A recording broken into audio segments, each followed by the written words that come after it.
Today's the disappearance of Srila Madhvacharya. So we'll sing Jayanila Premadana first.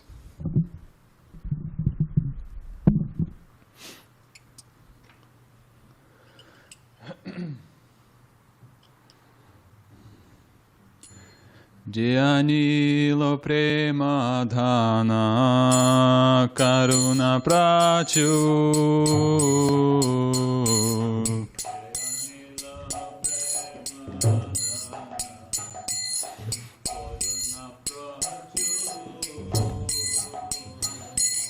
Jayanila Premadhana Karuna Prachu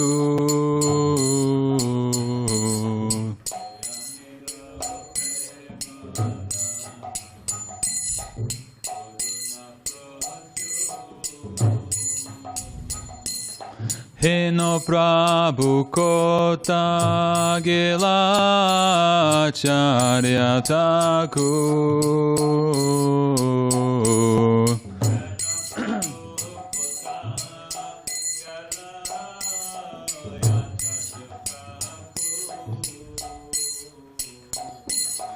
Heno Prabhu Kota Gela Charya Thakur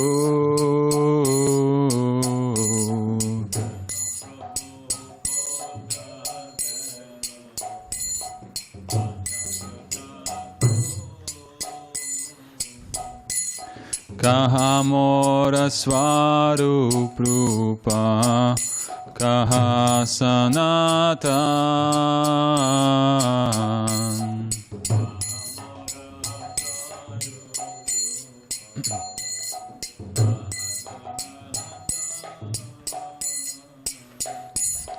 Kahamora Swarup Rupa Kaha Sanatan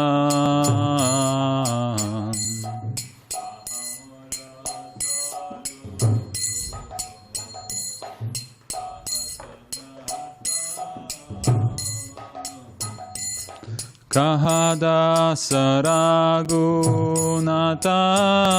Patita Pavan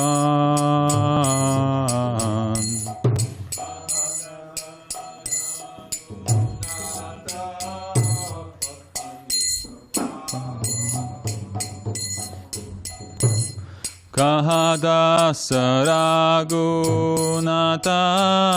Patita Pavan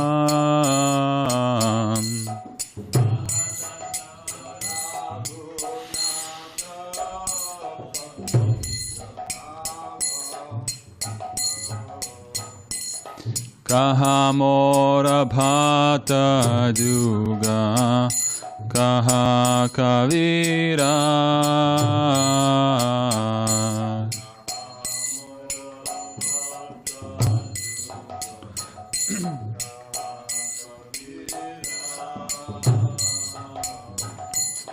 Kahamora Bhata Juga Kaha Kavira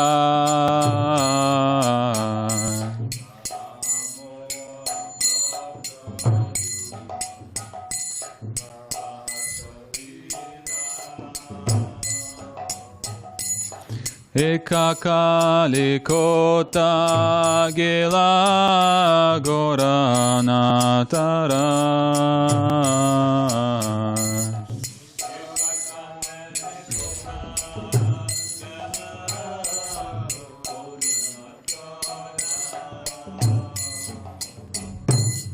Ekakali Kota Gela Goranatara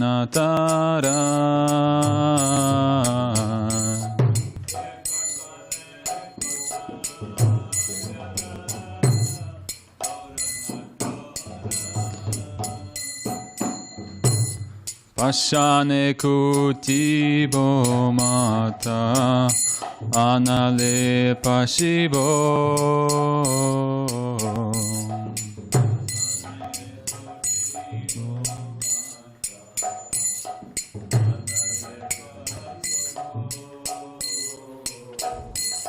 Pashane Kutibo Mata Anale Pashibo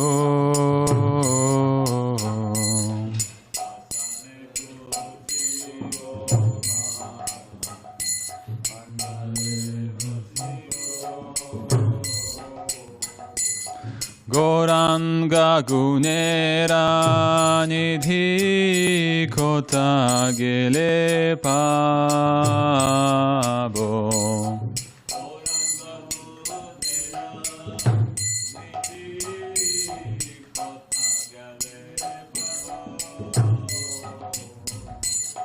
Goranga Gunera Nidhi Kota Gele Pabo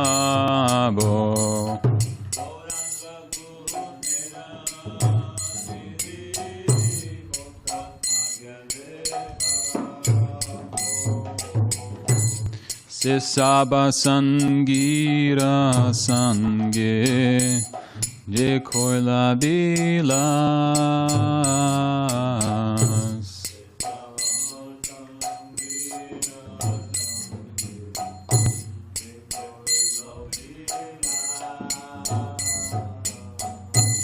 Sisaba Sangira Sange Je Koila Bilas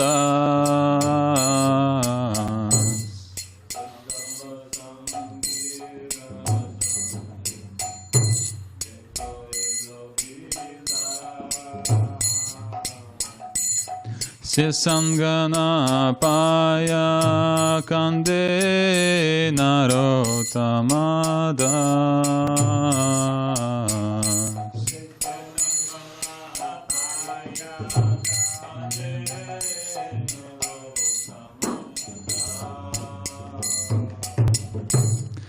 Sangana Paya Kande Narotamada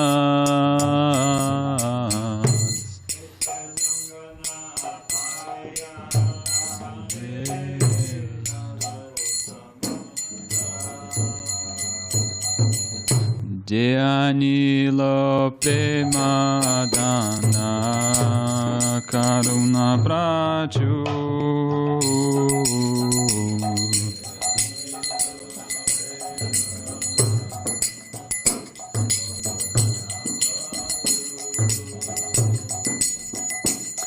Dhyānīla Premadana Karuna Prachu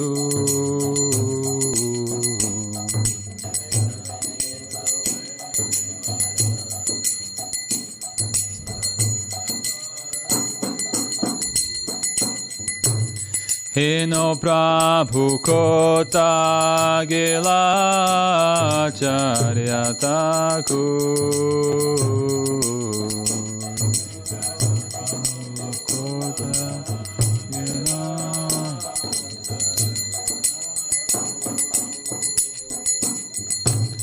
Heno Prabhu Kota Gela Charitamrita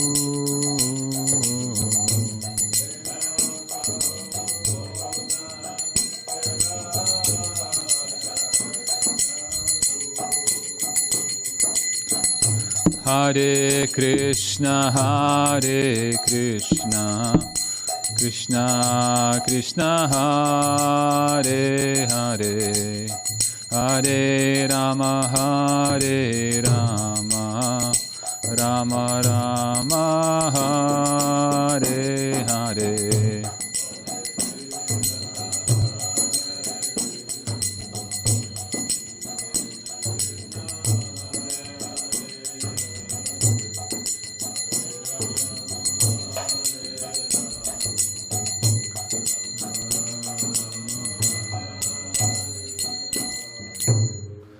Translation.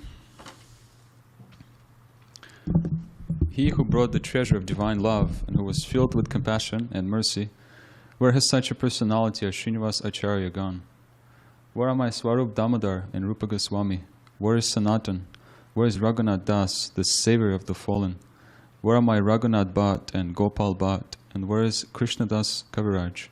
Where did Lord Gauranga, the great dancer, suddenly go? I will smash my head against the rock and enter into fire. Where will I find Lord Gauranga, the reservoir of all wonderful qualities? Being unable to obtain the association of Lord Gauranga, accompanied by all of these devotees in whose association he performed his pastimes, Narottam Das simply weeps. Srila Madhvacharya ki jai. So, there's something about Srila Madhvacharya in the Chaitanya Charitamrita in Madhya Lila 9th chapter, text 245. So I decided that we'll read from this text. He was inspired by His Holiness Bhadranath Swami and Jayara Prabhu, so we'll read from that text today.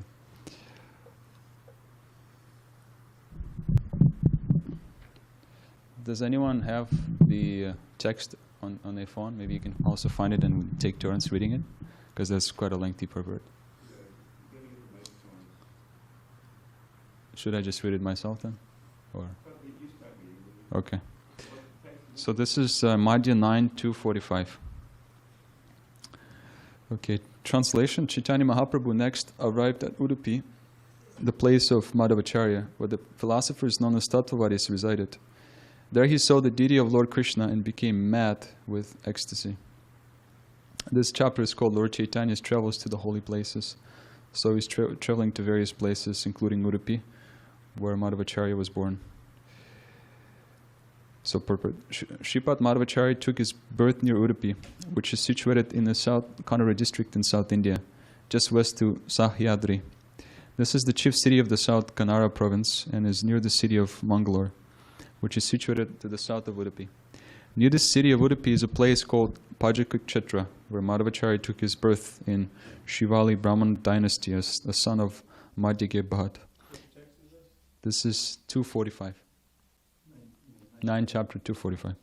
Madhya Lila. In the year of 1040 Shakabda.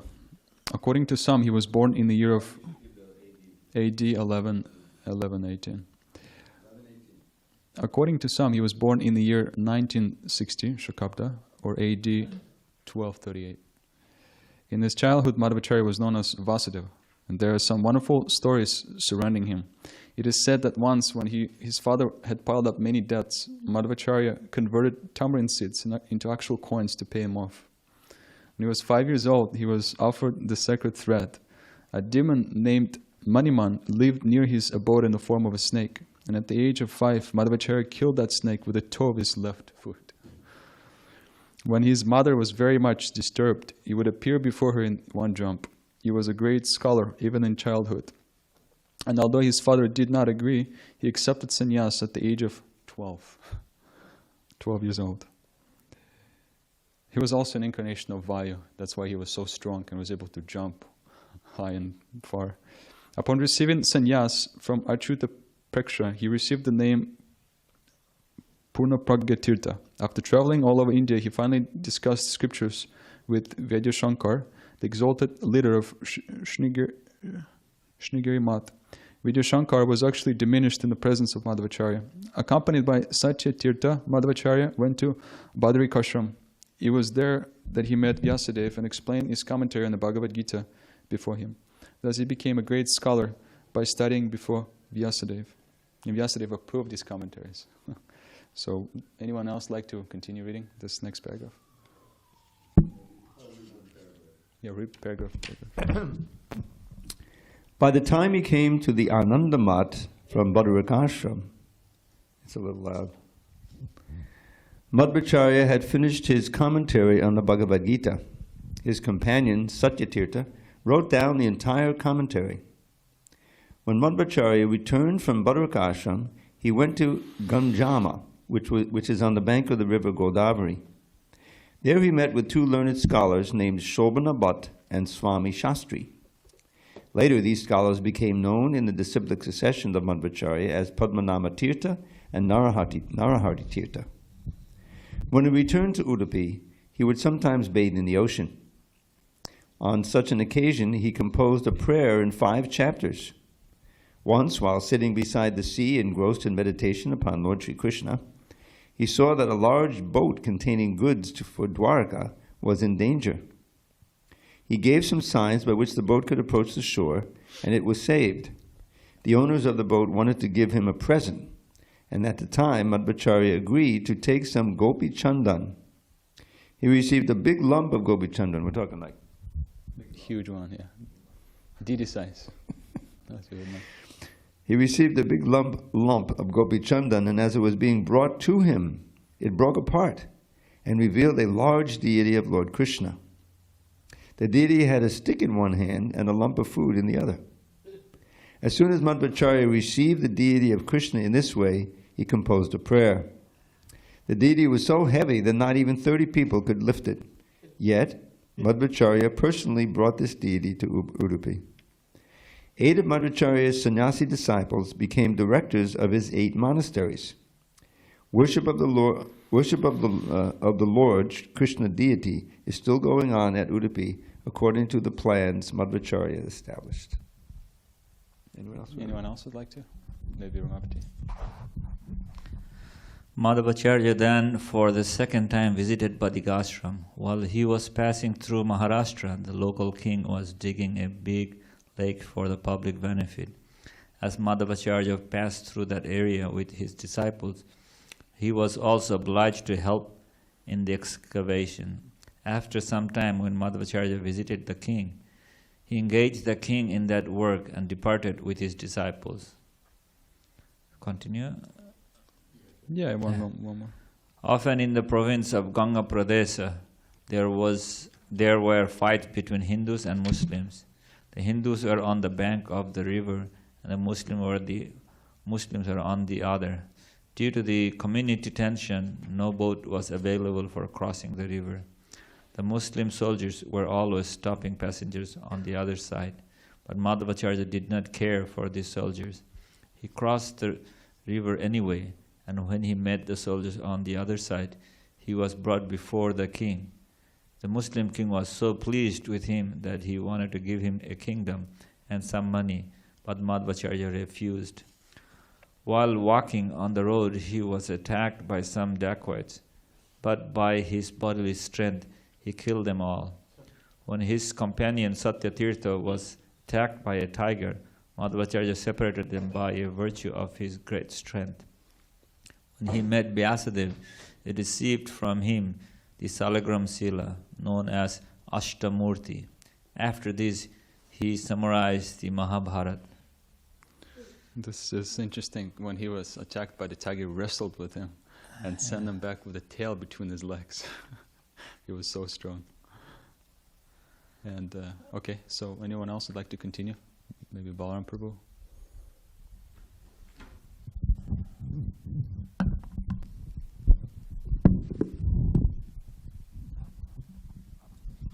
Speakers, lead. Madhvacharya's devotion to the Lord and his erudite scholarship became known throughout India. Consequently, the owners of the Sringeri Mutt established by Shankaracharya became a little perturbed. At that time, the followers of Shankaracharya were afraid of Madhvacharya's rising power, and they began to tease Madhvacharya's disciples in many ways. There was even an attempt to prove that the disciplic succession of Madhvacharya was not in line with Vedic principles. A person named Pundarika Puri, a follower of the Mayavad philosophy of Shankaracharya, came before Madhvacharya to discuss the Shastras. It is said that all of Madhvacharya's books were taken away, but later they were found with the help of King Jayasingha, ruler of Kumla. In discussion, Pundarika Puri was defeated by Madhvacharya. A great personality named Trivikramacharya, who was a resident of Vishnumangala, became Madhvacharya's disciple, and his son later became Narayanacharya, the composer of Sri Madhva-Vijay. After the death of Trivikramacharya, the younger brother, Narayanacharya, took sannyas and later became known as Vishnutirtha. Anyone else?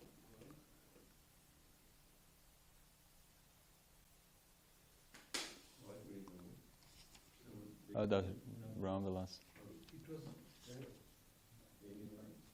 You got that. It was reputed that there was no limit to the bodily strength of Purna Prajna, Madhvacharya. There was a person named Kadanjari Kadanjari, who was famed for possessing the strength of 30 men. Madhvacharya placed the big toe of his foot upon the ground and asked the man to separate it from the ground. But the great strong man could not do so even after great effort. Srila Madhvacharya passed from this material world at the age of 80 while writing a commentary on Aittari Upanishad. For further information about Madhvacharya, one should read Madhvavijaya by Narayanacharya. We can stop here. This last paragraph, just a list of different commanders from Udupi. So when he left the body, he was actually sitting in Udupi at the temple, and he was speaking some Krishna Katha, and then all of a sudden he just left. That's how he had disappeared from this world.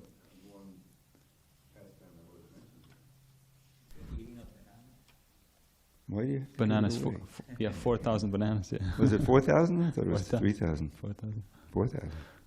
And then someone doubted it, so he did it again. And he didn't have to rest or feel Yeah, they tired. asked him, well, how is this possible? He says, I got a flame in there. Whatever I eat, it burns it up. Strong flame, that's right.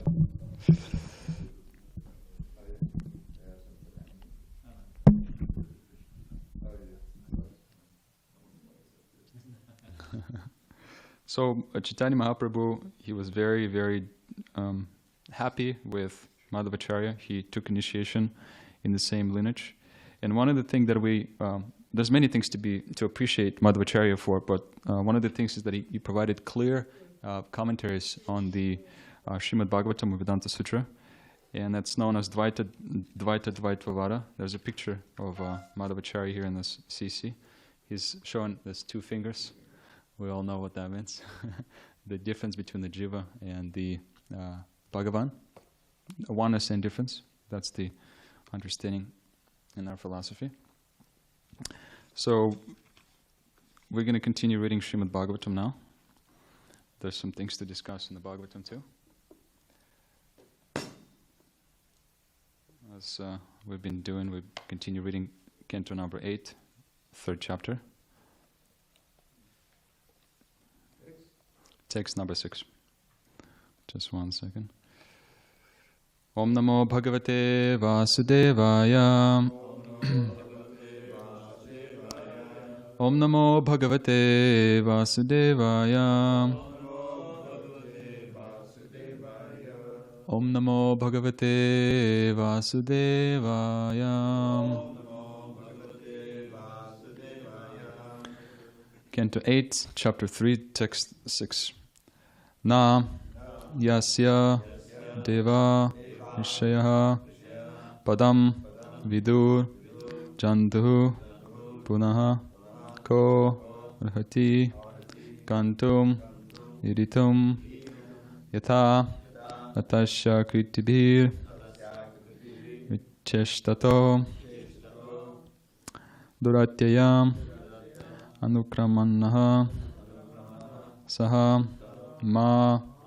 mavato nayasideva vrishaya padam vidur jantu punakor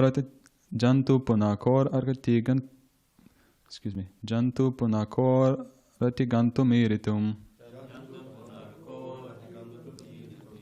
yatanatasya kritibhir vicheshtato Duratyaya nakramana samavatu. Someone else like to chant? Yasideva rishaya padam vidur jantu punako ratigantum iritum.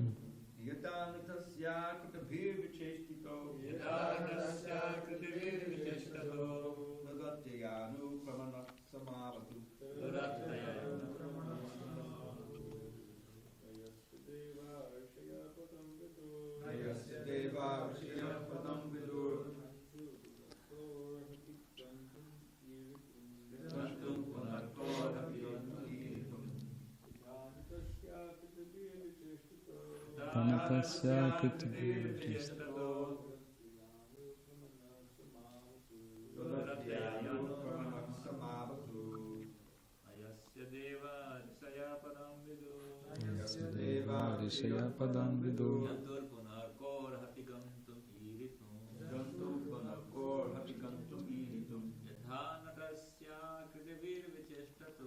Anadasya Vatibhi Chishtato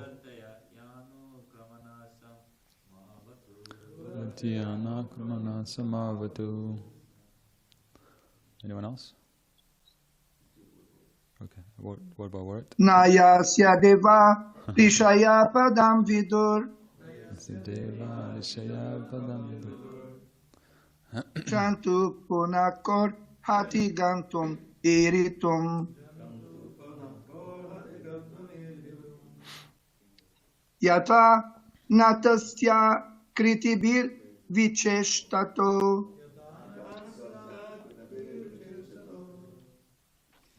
duratya yanu kramanasa mavatu. Ratyana Kramana Samavatu. Word by word. Na, neither. Yasya, he of whom.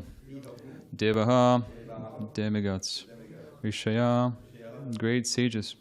Padam, position. Viduhu, can understand. Jantuhu, unintelligent living beings like animals. Punaha, again. Kaha, who. Arhati, is able. Gantum, to enter into the knowledge. Iritum, or to express by words. Yata, us. Natasya, of the artist. Akritibihi, by bodily features. Vicheshtataha, dancing in different ways. Duratyaya, very difficult. Anukramanaha, his movements. Saha, Supreme Personality of Godhead. Ma, unto me. Avatu, may give his protection. We'll just race through it. Okay, translation and the commentaries. An artist on stage being covered by attractive dresses and dancing with different movements is not understood by his audience. Similarly, the activities and features of the Supreme Artist cannot be understood even by the demigods or great sages, and certainly not by those who are unintelligent like animals.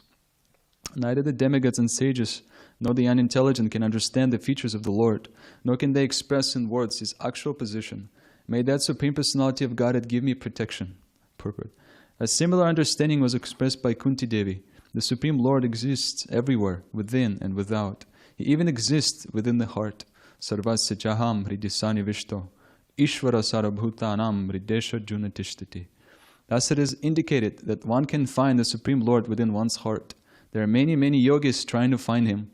Dhyana avastita tadgatina manasa pashyantiyam yoginaha.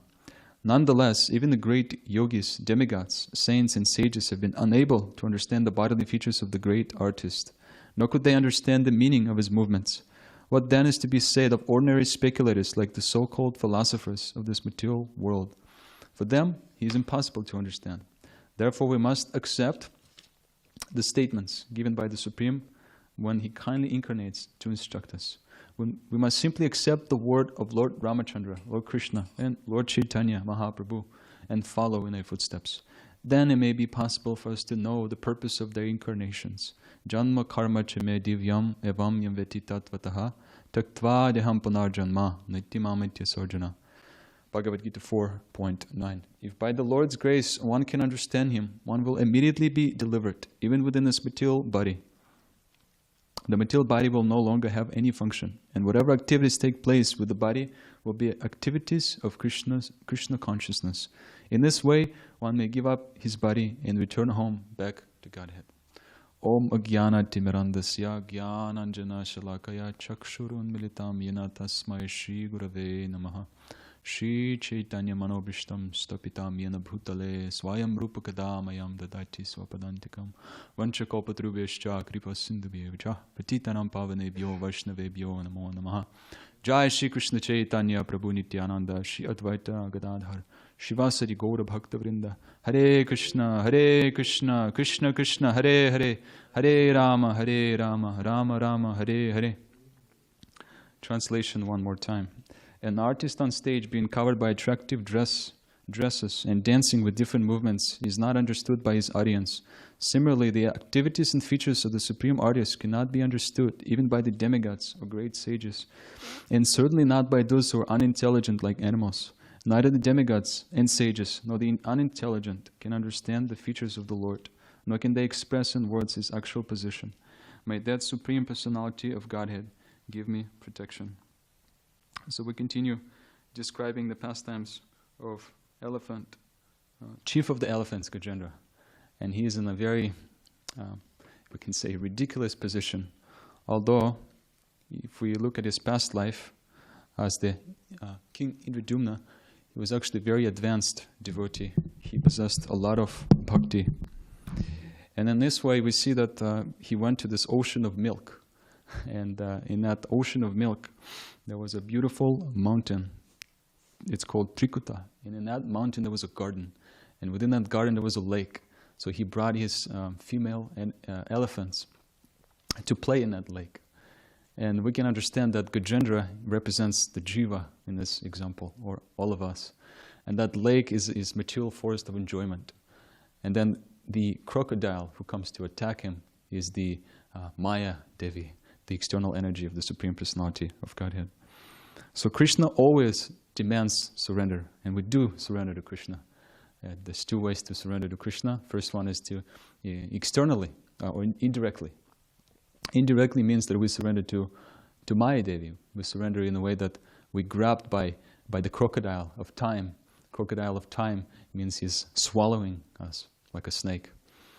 And the example given is if you go to a housekeeper or keeper of a slaughterhouse, then he's going to welcome you and come take care of you in the beginning. He's going to give you nice accommodations. He's going to feed you well, take care of you. But at the end, he's going to cut your throat and kill you. So that is the indirect way of surrendering to Kṛṣṇa. But then there's also a direct way how to do it. And direct way, we see in the Srimad Bhagavatam, there's many, many examples. This one example of Gajendra, someone who is feeling so much distress that there's nothing else that he can do but to surrender. There's no other choice given to Gajendra. And so, seeking shelter of the Lord means that he will give us protection. And now Gajendra is chanting beautiful, perfect Sanskrit prayers, remembering from his past life. And Srila Prabhupada says in the commentaries that the similar understanding was expressed by Kunti Devi, who was also captured by the crocodile of despair. So many things happened to the Pandavas. She was praying, she was saying that Vipadushanta tachasva tatra tatra jagad guru bhavato darshanam yasyat apunar bhava darshanam. That simply let these calamities happen again and again. And if I remember this, if I face these calamities in the face of difficulty, instead of being deviated by you, I actually embrace them and able to remember you. In the middle of these calamities, it reminds me of you. Because Srila Prabhupada explains in this commentaries, devotees, when they face difficulties, immediately what they think of is they think of how they can better surrender to mitigate these difficulties, serving Kṛṣṇa, trying to please Kṛṣṇa. It's a crucial moment where we can give our best, surrender better than how we usually do it in ordinary state of affair. But of course, material people, they're trying to solve the problems on their own. They're trying to solve the difficult moments by saying that I can do this. I'm powerful enough to do it on my own. But of course, it's not possible. So therefore, we learn in this beautiful example, and Srila Prabhupada also, he quotes a text, Dhamma karma chame divyam, evami veti tattvataha. This is Bhagavad Gita 4.9. And the translation is that simply if you understand Janma karma of the Supreme Personality of Godhead, his birth and activities, transcendental activities, then you can know him to be taktva dehapana. You can know him to naitimamati, so you can actually come to the direct translation. You can attain his eternal abode. You don't have to take birth again. And the example or how to do it is explained in Srimad Bhagavatam. It's a perfect scripture which gives us so many wonderful examples how devotees of the Lord are surrendered and how they dedicate their full life to the message of Krishna Katha. Narada Muni, when he was speaking to Vyasadeva, he was saying that I can see that so many people are going through anxiety and so many difficulties. But simply, and I'm personally experienced that, he says, simply if you just dedicate your life to hearing and glorifying the Lord, that would be the way, the boat, the transcendental boat, to cross over the nitions of birth, death, old age, and disease. Mritu samsara vardmani. That's the ocean of death, birth and death. And in the next text, in the Bhagavad Gita, Krishna describes who can know Krishna. And this is Vita Raga Bhaya Krodha. You have to become free from raga, attachment to any material things. Bhaya, this is fear that we experience. We experience so much fear in life. And Krodha, anger, because when we're completely frustrated, we want to take shelter of the, even if we're a little pious, of something, of some kind of impersonal practice. We want to, in many ways, kill the self and get free from anything that has to deal with relationship and people, or the living entities become so tired of dealing with them. So if you become free from this three things, it's explained in this text, then you can know Krishna. Being free from attachment, fear and anger, being fully absorbed in me and taking refuge in me, many, many persons in the past became purified by knowledge of me, and thus they all attained transcendental love for me. So that's what Madhvacharya came to teach, just in the same way as Srila Prabhupada and Lord Chaitanya Mahāprabhu, is how to get free from this voidism and impersonal conceptions of life. Nirvishesha shunyavadi. So, Pashitam Deshatarane, in this Western world, there's so much of this impersonalism going on. I forgot to mention, actually, there was a very blissful occasion some time ago. Not this last marathon, but the marathon before. I was at the zoo distributing books, and I met this very pious family from India. And they saw that I had a Krishna book and a Bhagavad Gita on my table, so they noticed it and they started speaking with me. And they were really interested to get a copy. And then at some point I showed them a book of the teachings of Lord Chaitanya, and they also were interested to take it. And then they were going to the car, and they said to me, right before they were leaving, we're looking for commentaries on Srimad Bhagavatam, someone in the lineage of Srila Madhvacharya. And I said, wow, that's perfect. I have someone who actually collected all the cream of the acharyas, who's connected directly with Lord Chaitanya Mahāprabhu and his spiritual master, Ishvara Puri, and then Madhavendra Puri, Madhvacharya. This lineage goes exactly to Srila Madhvacharya, like that. So they were interested, and I showed them the Srimad Bhagavatam. I had it in my car. After this day, we went to my car, and I had it in my trunk. So they very gladly took the set and started reading it. And then after over a year, just a couple of weeks, actually last week, I met him again in Balboa Park. And I waited for a while because I was speaking with someone. And they approached me and they asked me, do you remember us? I said, yeah, I do. I remember giving you a Srimad Bhagavatam set. And the Mataji said she's reading it, she's reading, they kind of doing it, reading it's pretty slow, I guess maybe 1 or 2 texts a day. But she's on the 3rd canto. And then they donated quite generously the first time, the full price of the Srimad Bhagavatam set. And then they did it again that day, and I decided that I should introduce them to teachings of Lord Chaitanya. So I sent them the set of Chaitanya Charitamrita, like that. So that's a wonderful occasion. Will always remind me of Srila Madhvacharya. We don't have so much time, but I'll mention one more thing before we end the class. In this commentaries, this is mentioned how neither the demigods and sages nor the unintelligent can understand the features of the Lord, nor can they express in words His actual position.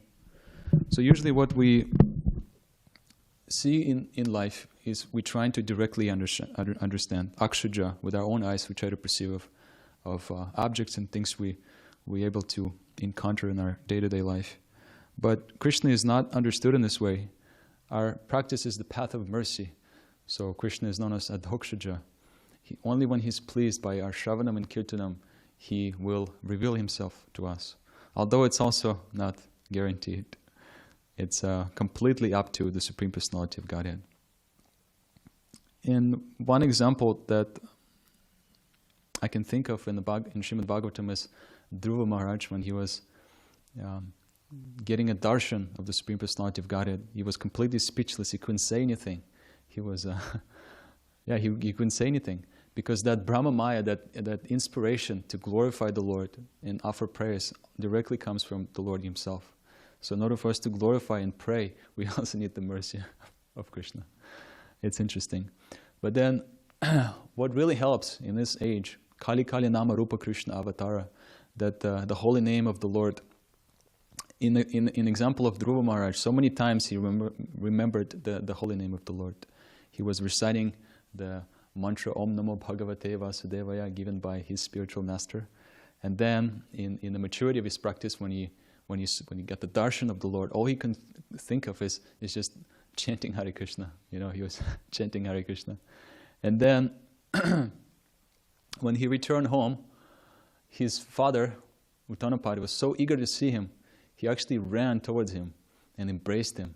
And then he looked in the face of his son, and he realized that this is not the person I knew.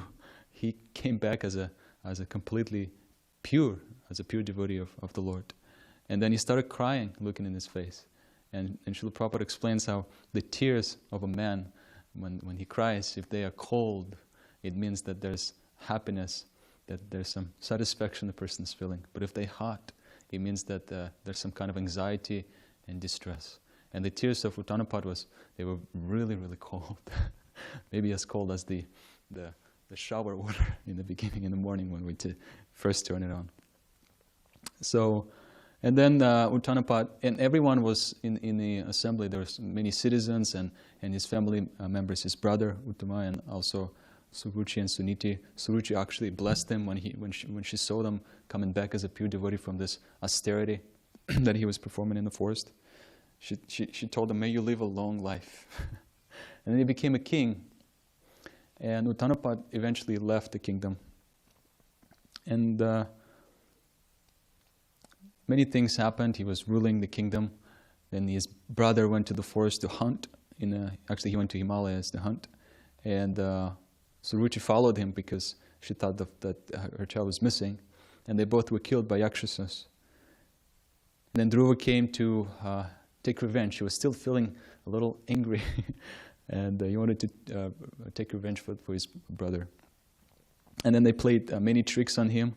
They were playing the trick that there was a rain, what do you call this? Rainforest of mucus and blood, and dead bodies were falling before Dhruva Maharaj. And also different elephants and tigers were trying to devour him and attack him, run after him. But then some sages, they came over and they said, "Do not be bewildered, Dhruva Maharaj. Do not be bewildered, Dhruva. Just remember the Lord." And that's what he did. Again, he remembered the Hare Krishna mantra. He was chanting. And we understand that in a time of when before Srila Madhvacharya appeared, there was a lot of this impersonalism taking place and going on in the world. And instead of chanting Hare Krishna, people were chanting Aham Brahmasmi, Aham Brahmasmi. So that's why Lord Chaitanya Mahāprabhu was very, very dear and happy to take initiation from Ishvara Puri and giving us the holy name. I remember one occasion of Srila Prabhupada, his great humility. He was in France in 1970, I think, and he was given a presentation of Krishna conscious presentation to new people. There was an audience, there was a venue, 2,000 seats, and people in France back in the 70s, they were very opposed to the state government. They were really unhappy. And Srila Prabhupada has given an example that we should be abiding to Kṛṣṇa, abiding to his, to his laws, just like the citizen abides to the state, the government, and the audience. In the audience, there was so much opposition, and people were yelling, "How can you say those things?" And then one person, he told them, "The last thing we want to hear is someone sitting on some kind of a cushion or a throne, and telling us that we should obey him or follow his dictations." Something that I'm paraphrasing.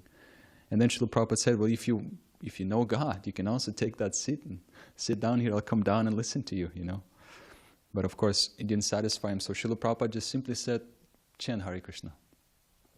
And another time in France, one person who came to see Srila Prabhupada, he did not ask any questions. Srila Prabhupada asked him, "Do you have any questions? Would you like to ask any philosophical questions or get to know anything?" And he said, "No, Srila Prabhupada, I don't have any questions. I simply just wanted to come and see you. I knew that you were in town." And Srila Prabhupada said, "Well, that's very nice of you." And then he asked his sannyasi disciples, "Bring me a harmonium. We'll have kirtan. You play the drum, you play the kartals, we'll have kirtan." So in any circumstance, the holy name fits so wonderfully, whether it's someone living in their body, whether it's someone coming to see us for the first time, in the temple or on the streets, anywhere, in all circumstances. At any point of the day in life, we can chant Hare Krishna mantra. It's the best form of yajna and spiritual practice in this age of Kali. So let us continue doing that in the mood of our great, wonderful acharyas, trying to avoid offenses, remembering the Lord, and inspire others to also take up this process. I'll conclude here. Thank you so much for your attention. I know I'm not qualified. I wasn't feeling qualified to speak on the disappearance of Srila Madhvacharya. I'm still learning about him. But thank you so much for giving me this opportunity. By your good wishes and by your mercy, I was able to say something. Are there any additions, commentaries, or questions? We can try to speak on them.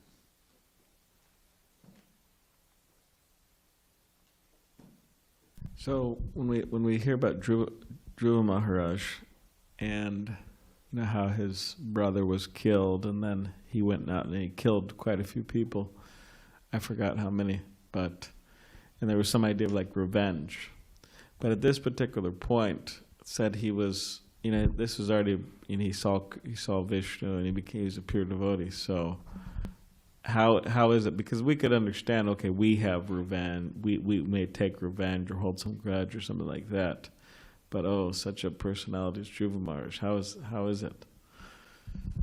How is that he was experiencing anger? Yeah, anger, like that. Yeah. It's a really good question. I mean, when it comes to family members, in this way, because his brother was in danger, and he came. That's the reason why he came to see the Yakshasas.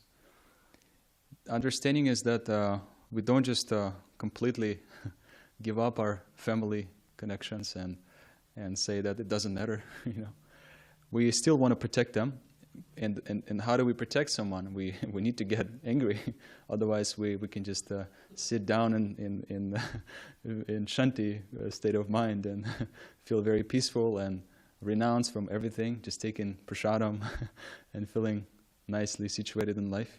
So Srila Prabhupada, his name is Abhay Charanarvindam. He's fearless. He was going to different places and fearlessly preaching Krishna consciousness. And if it was necessary, he would protect Krishna consciousness, the movement. And devotees also, they come and try to embody that mood. And if it's necessary, the anger can also be utilized in preaching. And one example that comes to mind is if someone offends a Vaishnava, for example, in front of you, then this is a moment where you get angry. So you don't give up that anger completely, but for Krishna, for service of Krishna, sometimes it's necessary that if it's necessary, you can also use it. Are there any other ideas that come to mind? Maybe you also have some comments on that, Balaram Prabhu?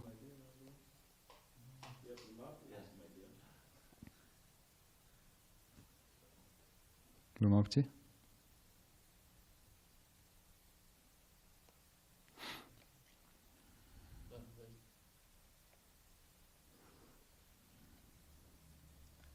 Javita Prabhu, would you like to add something about anger in spiritual life? How we can engage anger in spiritual life?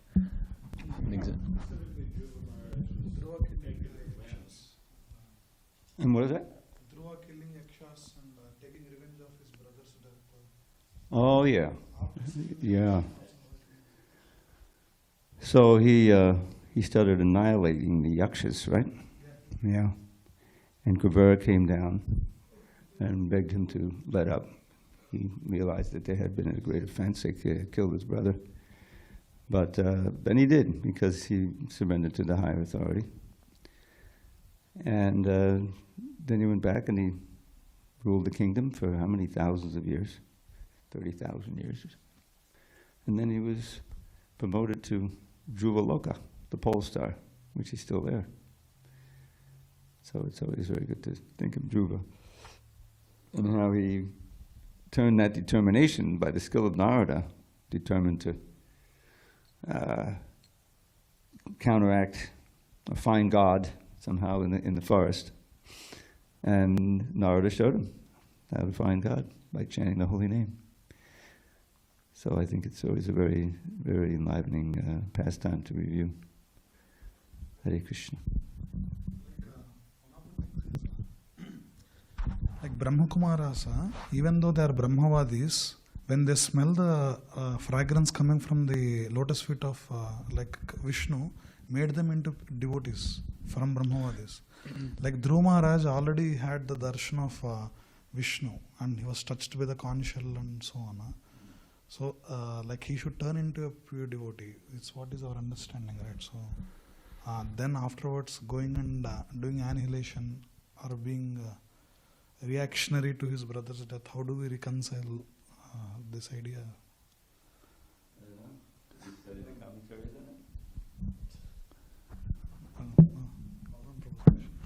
There's knowledge. I mean, there's anger, knowledge. It's very toxic anger. You know, doesn't benefit anyone. But there's knowledge with. There's anger in knowledge, like the Prachetas. They were also angry. They were burning. I mean, the forest. It was burning, and they supported that idea. You know, they were burning it, and so. But then we understand that these trees also are, how do you call it, citizens of the kingdom? Praja. So that's one example also given to us. So yeah, Arjuna was also, it's Hanuman, and Sankarshan also. He destroys the whole, universe, you know, and saying that that regretting for people that they're not utilizing the human form of life correctly, you know. So those are some examples that even though devotees are very advanced, Arjuna was very advanced, but he's a Kshatriya, you know. So that's also, we can add to that Dhruva is a Kshatriya. It's his nature, you know. You don't give up the nature completely. So Arjuna was also fighting and killing using anger, but he was doing it for the pleasure of Kṛṣṇa. He was satisfying Kṛṣṇa in this way, engaging his propensities and abilities to satisfy the Lord on his behalf. He was personally guided by Kṛṣṇa. So devotees on the level like Dhruva Maharaj and Kṛṣṇa, they being guided. It's kind of it's inconceivable, that path of mercy. Sometimes we cannot understand. Like Uddhava says to Kṛṣṇa says to Uddhava that my acharya should be understood as my own self. So it's very difficult sometimes to understand what type of relationship an advanced devotee can have with Kṛṣṇa, and they might be being directly guided in certain activities, and we might not understand this, but we should still accept it as something bona fide and genuine if they're being guided directly by the Lord. So we accept Dhruva Maharaj like that, and we see that eventually that anger was beneficial. It was not toxic. So, I mean, we can also further look in the commentaries and see details on that. But as far as what came to mind now, this would be some commentaries. Anything else? Do you have a question? Do we have time for another question?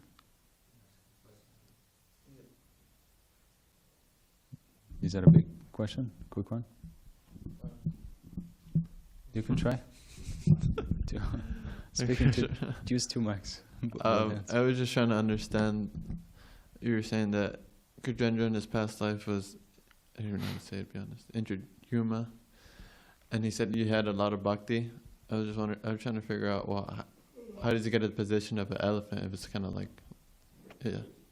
Oh, he was cursed. Oh, okay. Yeah, we. I don't think it's described that in so many details in here in the Bhagavatam. After the prayers, so we'll hear about that later. Let's see.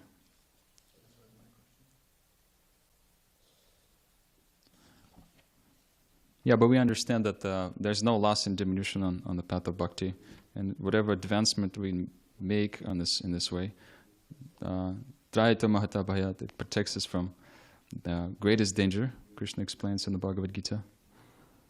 And in the further chapters, this is Gajendra's prayers of surrender. We'll also be hearing further about his previous life. Let me see if I can find it.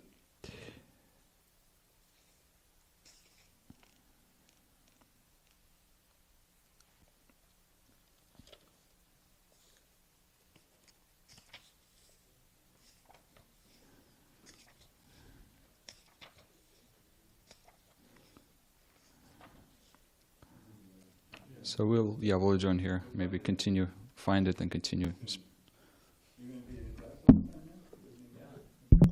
Granth Srimad Bhagavatam ki jai.